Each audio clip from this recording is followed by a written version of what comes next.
Hello student, welcome back. आज हम class 12th की बुक आरोह पक्के भाग से संकलित कविता पतंग में जो भी एक्स्ट्रा क्वेश्चन आंसर बनते हैं वो करवाएंगे, क्योंकि बोर्ड में क्वेश्चंस कहीं से भी आ जाता है।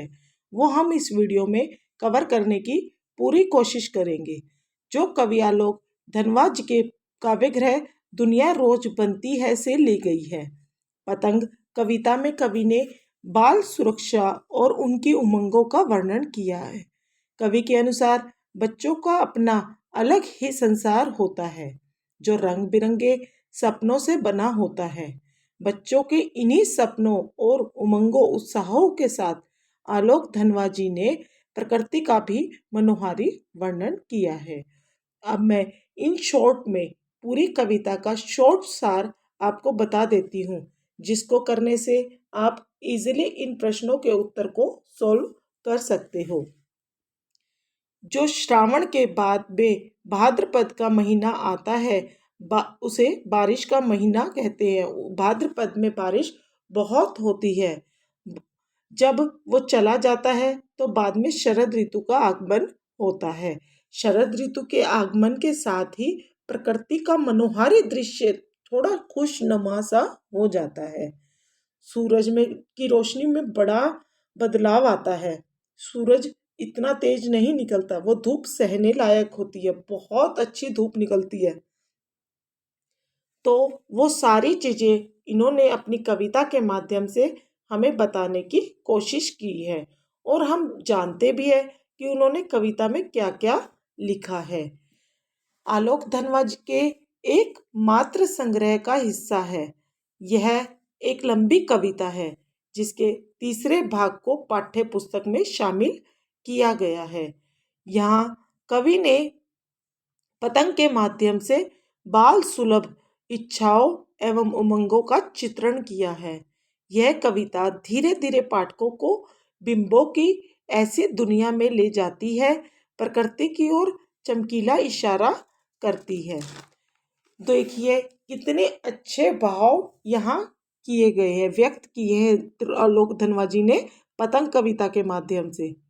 वो बहुत कुछ बताना चाहते हैं इस कविता के माध्यम से, कि बच्चों की उमंग उत्साहों और ऋतुओं के बारे में, हर तरह के बारे में वो खुलकर बताना चाहते हैं। प्रकृति के बारे में कि किस तरह भाद्रपद की काला महीना चला जाता है और शरद ऋतु का खुशियों से भरा महीना आता है।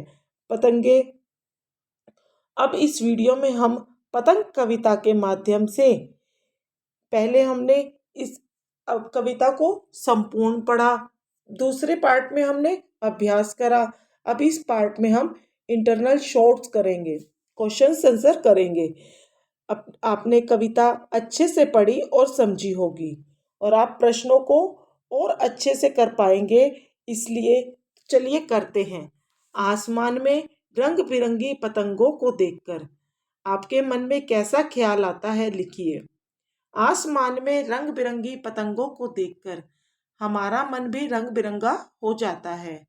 हमारा मन इन पतंगों की तरह हिलोरे लेने लगता है। उनकी भी चाहत होती है कि वह भी इन पतंगों की तरह खुले आसमान में उड़ान लगाए।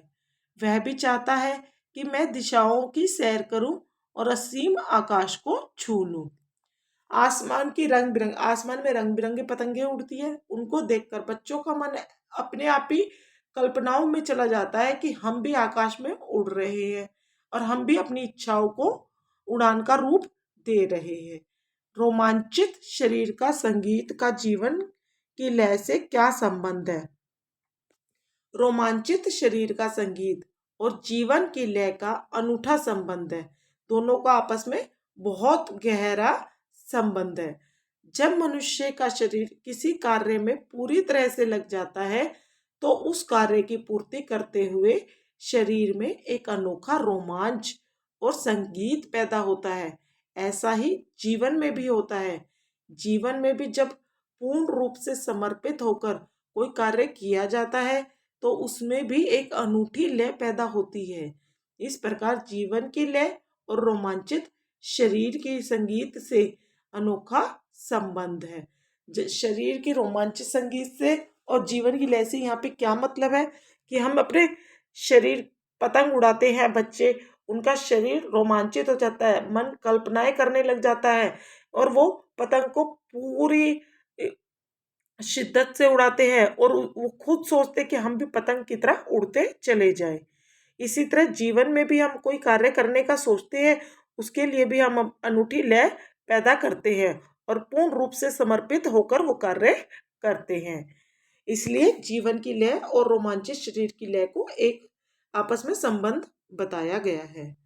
महज एक धागे के सहारे पतंगों की धड़कती ऊंचाइयां उन बच्चों को कैसे थाम लेती है, चर्चा करिए। आपने पाठ पढ़ा है, कविता पढ़ी है। कविता में बताया गया है कि बच्चे कैसे पतंग उड़ाते उड़ाते छत के किनारे पर पहुंच जाते हैं, उन्हें गिरने का भी डर नहीं रहता। उस किनारे पे खड़े, छत के किनारे पे खड़े हुए ऐसा लगता है मानो पतंग ने बच्चों को एक डोर से संभाल रखा है। महज एक डोरी से, एक डोर से ही पतंग उड़ती है और उस डोरी ने, बच्चों ने पतंग को नहीं संभाल रखा, पतंग ने बच्चों को संभाल रखा है। पतंग बच्चों की सुकोमल भावनाओं की प्रतीक है। उड़ती पतंगों के साथ बच्चे इतने खो जाते हैं कि वे अपने आप को ही भूल जाते हैं। पतंग के हिलोरों के साथ बच्चों का मन भी हिलोरे लेता है। इसलिए पतंग आकाश में जितनी ऊंचाई को छूता है, बाल मन भी उतनी ही ऊंचाई को छूना चाहता है।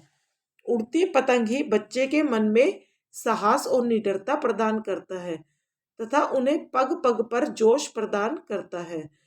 यही कारण है कि महज एक धागे के सहारे पतंगों की धड़कती ऊंचाइयां बच्चों को थाम लेती है। पतंग कविता का मूल भाव स्पष्ट कीजिए। पतंग आलोक धनवा द्वारा रचित कविता है जिसमें कवि ने बाल सुलभ इच्छाओं और उमंगों का सुंदर और सजीव चित्रण किया है। उन्होंने बाल क्रियाकलापों एवं प्रकृति में आए परिवर्तनों को सहज भाव से प्रकट किया है। पतंग बच्चों की उमंगों का रंग बिरंगा सपना है जो आसमान में उड़ता है, जिसे बालमन छूना चाहता है। बच्चे मस्ती और उमंग में झूमकर आसमान को पार कर जाना चाहते हैं। एक और शरद ऋतु का चमकीला संकेत है जहाँ तितलियों की रंगीन दुनिया है और बच्चों की किलकारियों से दिशाएं भी बाजे के समान बज उठती हैं। पृथ्वी भी उनकी कोमलता को स्वयं छूना चाहती है। पतंग के द्वारा मूल भाव क्या था पतंग कविता का?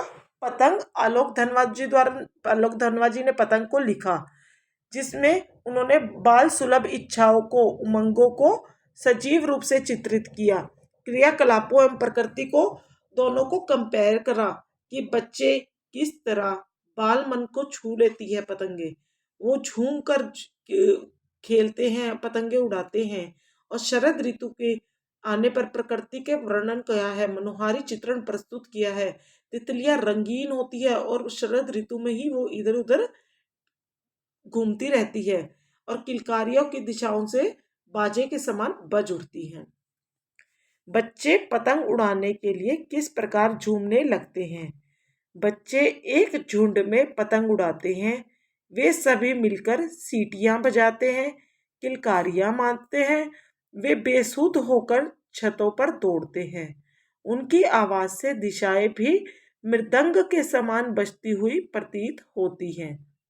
वे शाखाओं के लचक द्वार वेग की तरह किनारे तक आ जाते हैं। वे खुशी में भरकर वास्तव में ही झूलने लगते हैं। बच्चे यदि छतों के खतरनाक किनारों से बच जाते हैं तो क्या होता है? अब इसमें कवि ने बताया कि बच्चे, आलोक धनवा जी ने हमें ये बताया है कि बच्चे अगर पतंग उड़ाते उड़ाते छत के किनारे से गिर भी जाते हैं और फिर वो बच जाते हैं तो क्या होता है उसमें?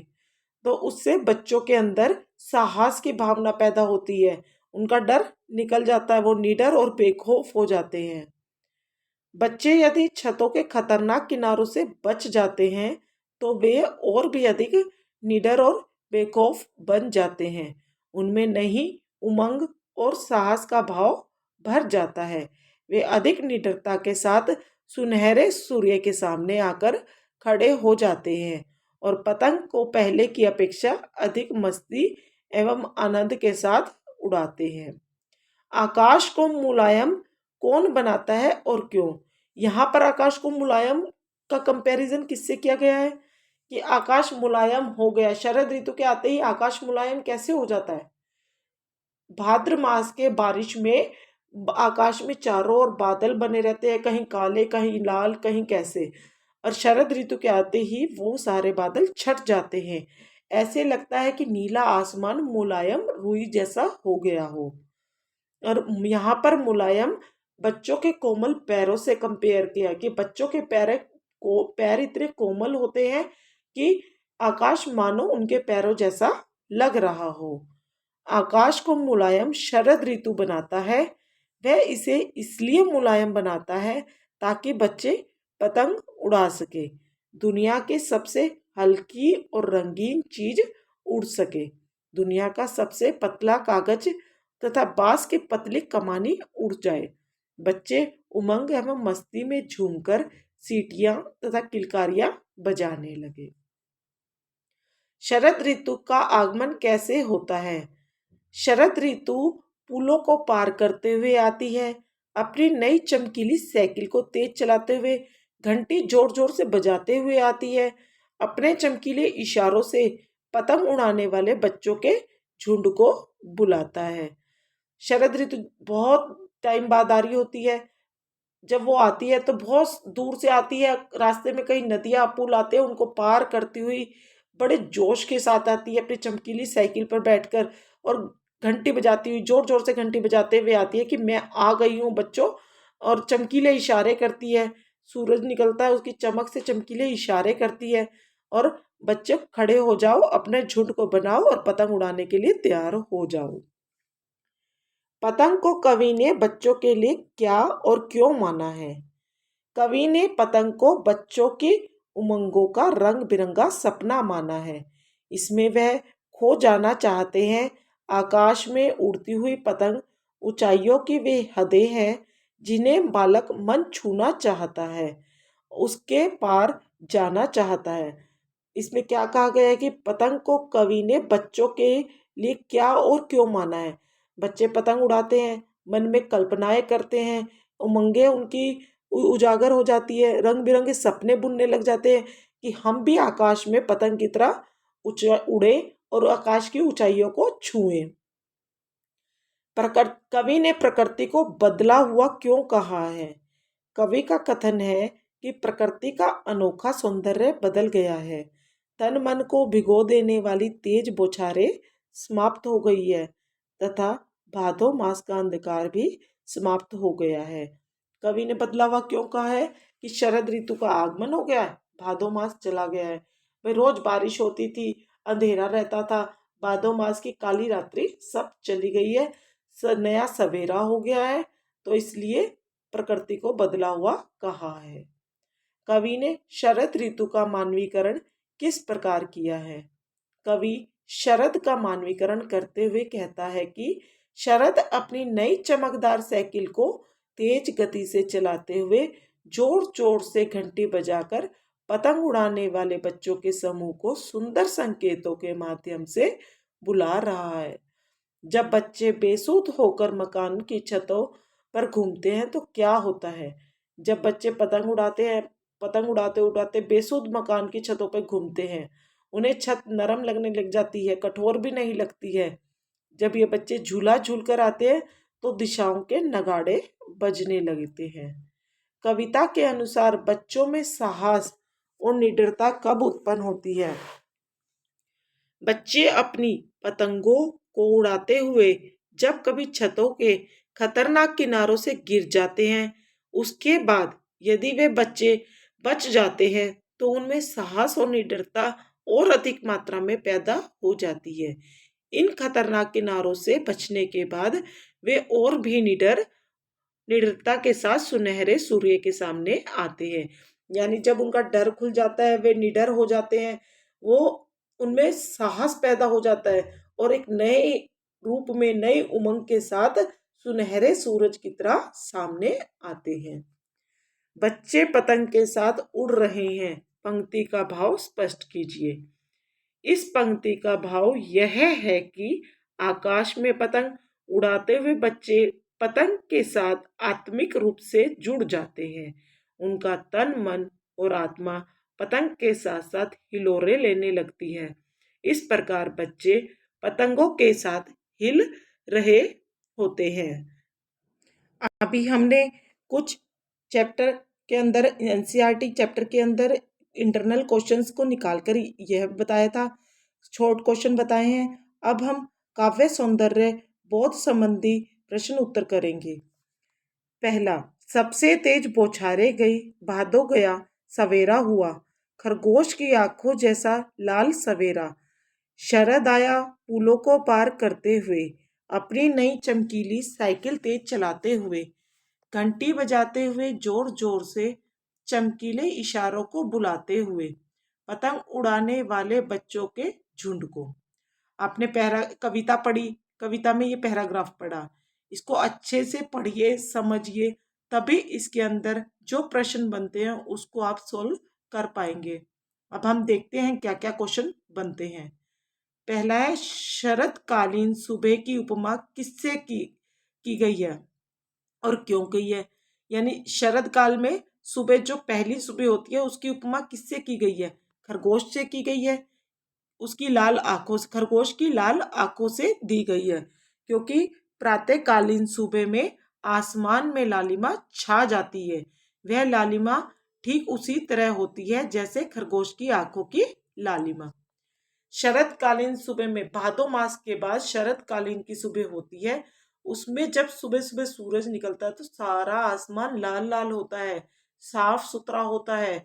वो आंखों को देखने के मनोहार लगता है, इतना मन को हर लेता है कि प्रकृति हमें बहुत अच्छी लगने लग जाती है। ऐसे लगता है कि मानो वो खरगोश की लाल आंखों जैसी हो। इसलिए शरद काल की सुबह की उपमा खरगोश से की लाल आंखों से की गई है। मानवीकरण अलंकार किस पंक्ति में प्रयुक्त हुआ है, उसका सौंदर्य स्पष्ट कीजिए। मानवीकरण अलंकार वाली पंक्ति, शरद आया पुलों को पार करते हुए बुलाते हुए, सौंदर्य यहाँ शरद को नई लाल साइकिल तेजी से चलाते हुए पुल को पार करके आते हुए दर्शाकर उसका मानवीकरण किया गया है। यहाँ मानवीकरण अलंकार बताई गई है कि शरद कैसे पुलों को पार करता हुआ आ रहा है, लाल साइकिल पर, नई नई लाल साइकिल तेजी से चलाते हुए आ रहा है। इस सब चीजों को दर्शाकर वो मानवीकरण अलंकार को शो कर रहा है। अगला क्वेश्चन है हमारा, शरद ऋतु के आगमन वाले बिंब का सौंदर्य स्पष्ट कीजिए। इन पंक्तियों में शरद को भी बच्चे के रूप में चित्रित किया गया है, जो अपनी नई साइकिल की घंटी जोर जोर से बजाते हुए अपने चमकीले इशारों से बच्चों को बुलाने आ रहा है, मानो कह रहा है चलो चल के पतंग उड़ाते हैं। दूसरा पैराग्राफ, जन्म से ही के अपने साथ लाते हैं कपास, पृथ्वी घूमती हुई आती है उनके बेचैन पैरों के पास।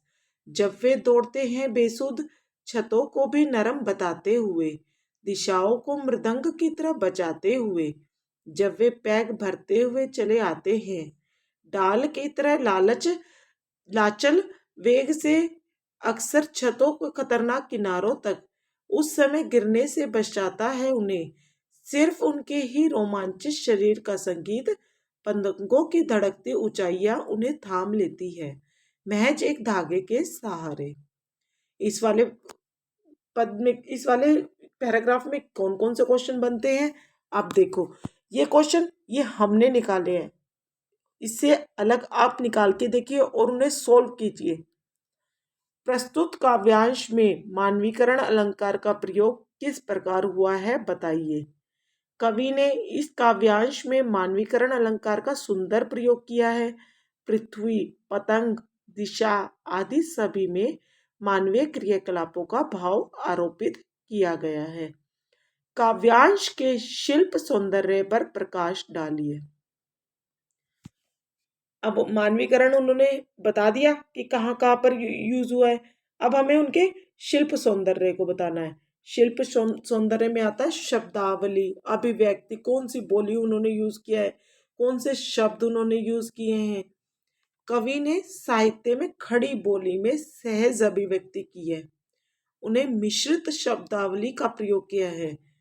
पृथ्वी, दिशा, मृदंग, संगीत आदि तत्सम शब्दों तथा नरम, अक्सर, सिर्फ, महज आदि उर्दू शब्दों का प्रयोग, सुंदर प्रयोग किया है।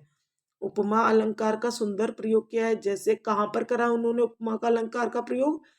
दिशाओं को मृदंग की तरह, दिशाओं का कंपैरिजन किससे किया गया? मृदंग से। उपमा में क्या करते हैं? किसी की बढ़ा चढ़ाकर प्रशंसा करते हैं। जब वे पैग भरते हुए चले आते हैं डाल की लचीले वेग से। कवि ने दृश्य, स्पर्श व श्रव्य बिंबों का प्रयोग किया है। जैसे दृश्य बिंब कहाँ पर दिखाए? पृथ्वी घूमती हुई आती है जब वे दौड़ते हैं बेसुध। और श्रव्य बिंब कहाँ है? दिशाओं को मृदंग की तरह बजाते हुए। हमें ये सिर्फ दृश्य श्रव्य बिंब पूरी कविता में से नहीं ढूंढने। जो पैराग्राफ आपको पेपर में दिया गया है और ये क्वेश्चन पूछ लेते हैं, वो दृश्य बिंब और श्रव्य बिंब बताइए, तो उन पैराग्राफ की लाइनों में ही आपको देखना है कहाँ पर दृश्य बिंब है और कहाँ पर श्रव्य बिंब है। मुक्तक छंद है परंतु कहीं भी टूटन नजर नहीं आती। भाव एक दूसरे से जुड़े हुए। मुक्तक छंद है। भाई छंद मुक्तक क्यों है? मुक्तक मतलब अलग अलग क्यों है? कहीं पे तो बच्चे के बारे में बताया गया, कहीं प्रकृति की छटा के बारे में बताया गया है, कहीं पतंग के बारे में बताया गया है, पर ये आपस में एक दूसरे से कनेक्ट है, टूटे हुए नहीं लगते, सबके भाव आपस में मिलते हैं। नेक्स्ट क्वेश्चन, काव्यांश के शिल्प सौंदर्य पर प्रकाश डालिए। डाल की तरह लचीला वेग सौंदर्य को स्पष्ट कीजिए। अब इसमें क्या पूछा गया है कि डाल की तरह सौंदर्य वेग किसका होता है? डाल मैंने पत्तों, टहनियों, पेड़ की टहनियों की तरह लचीलापन किसमें होता है? बच्चों के शरीर में। इस पंक्ति में कवि ने बच्चों के शरीर के लचीलेपन की तुलना पेड़ की डाल से की है। पेड़ की डाल एक जगह जुड़ी रहती है, फिर भी वह हिलती रहती है, वो टूटती नहीं है, वो हिलती है, उसमें मजबूती होती है। ऐसे ही बच्चे भी पतंग उड़ाते समय अपने शरीर को झुलाते हैं, कभी इधर भागते हैं कभी उधर भागते हैं, पीछे आगे करते ही रहते हैं अपने शरीर को, पर वो सफुर्ती को सिद्ध करते हैं, वो गिरते नहीं है, वो इधर उधर भागते रहते हैं। यह प्रयोग सर्वथा नया होता है। तीसरा पैराग्राफ, पतंगों के साथ साथ वे भी उड़ रहे हैं अपने रंधों के सहारे। अगर वे गिरते हैं छतों के खतरनाक किनारों से और बच जाते हैं तब तो और भी निडर होकर सुनहले सूरज के सामने आते हैं। पृथ्वी और भी तेजी से घूमती हुई आती है उनके वचन बच्चे पैरों के पास। इसके प्रश्न बनते हैं, काव्यांश का भाव सौंदर्य बताइए। अब इसके काव्यांश का भाव सौंदर्य क्या होगा? कवि ने क्या बताया इसमें? कवि ने इस काव्यांश में बच्चों के क्रियाकलापों व उनकी सहन शक्ति का वर्णन किया है। वे पतंग के सहारे कल्पना में उड़ते रहते हैं। ये लाक्षणिक प्रयोग है। सुनहले सूरज के सामने आने का अर्थ यह है कि वे उत्साह से आगे बढ़ते हैं। काव्यांश में अलंकार सौंदर्य स्पष्ट कीजिए। अब आपको बताना है कि इस पैराग्राफ में कौन कौन से अलंकार प्रयोग में लाए गए हैं और कहाँ कहाँ पर यूज हुए हैं। काव्यांश में मानवीकरण अलंकार तो पूरी कविता में यूज हुआ है। पृथ्वी का तेज घूमते हुए बच्चों के पास आना मानवीकरण क्रियाकलाप है का उदाहरण है। साथ साथ में पुनरुक्ति प्रकाश अलंकार भी है। सुनहले सूरज में सहसा की पुनरुक्ति होने के कारण अनुप्रास अलंकार है। कवि का नेक्स्ट क्वेश्चन, काव्यांश में भाषागत विशेषता पर टिप्पणी कीजिए। कवि ने लाक्षणिक भाषा का प्रयोग किया है। खतरनाक, सुनहले, तेज, बेचैन आदि विशेषणों का सुंदर प्रयोग है तथा खड़ी बोली में महज अभिव्यक्ति है। मिश्रित शब्दावली का प्रयोग है। मुक्त छंद है। दृश्य बिंबों का ढेर है, जैसे छतों के खतरनाक किनारे। पृथ्वी और भी तेज घूमती हुई आती है उनके बेचैन पैरों के पास। इस क्वेश्चन में क्या बताना है हमने, कौन सी भाषा यूज हुई है, कौन सा शब्दावली हुई है, कौन से बिंब यूज हुए हैं और कौन से अलंकार हुए हैं। भाषा, शब्द, हर चीज को इस क्वेश्चन के अंदर हमें बताना है। इस प्रकार हमने आपको इंटरनल क्वेश्चन बताए, पैराग्राफ के अंदर क्वेश्चन पद्यांश के पैराग्राफ बताए। हमने पहली वीडियो में आपको पूरा कविता का सार बताया, एक एक लाइन को एक्सप्लेन किया। दूसरी वीडियो में हमने आपको अभ्यास के प्रश्न उत्तर बताए। अब इस वीडियो में हमने इंटरनल क्वेश्चन निकाले आप लोगों के लिए और उन्हें अच्छे से लाइन टू लाइन आपको समझाया। अब हमने जो कविता पढ़ी आलोक धनवा जी की, ये बहुत ही बाल सुलभ कविता है और इसके बारे में भी हमने बताया। बालक के मन के बारे में बताया। पतंग के माध्यम से बच्चों के मन के भावों को अच्छे से समझाया। किस प्रकार अपने भावों को ऊंचा उड़ाना चाहते हैं, आसमान में उड़ाना चाहते हैं, ये भी आपको बताया। इस प्रकार हमने एक एक वर्ड्स को आपको समझाया। उसके साथ हमारा ये वीडियो समाप्त होता है और आगे हम इसके MCQ इंटरनल निकाल के लेके आएंगे, छाट के लेके आएंगे, जिससे आपको बोर्ड एग्जाम में कोई परेशानी ना हो और उससे हेल्प मिले। आई होप आपको ये वीडियो अच्छा लगा होगा। वीडियो कैसा लगा हमें ज़रूर बताइएगा। लाइक करें, शेयर करें और चैनल को सब्सक्राइब करें। Thank you for watching. Bye bye.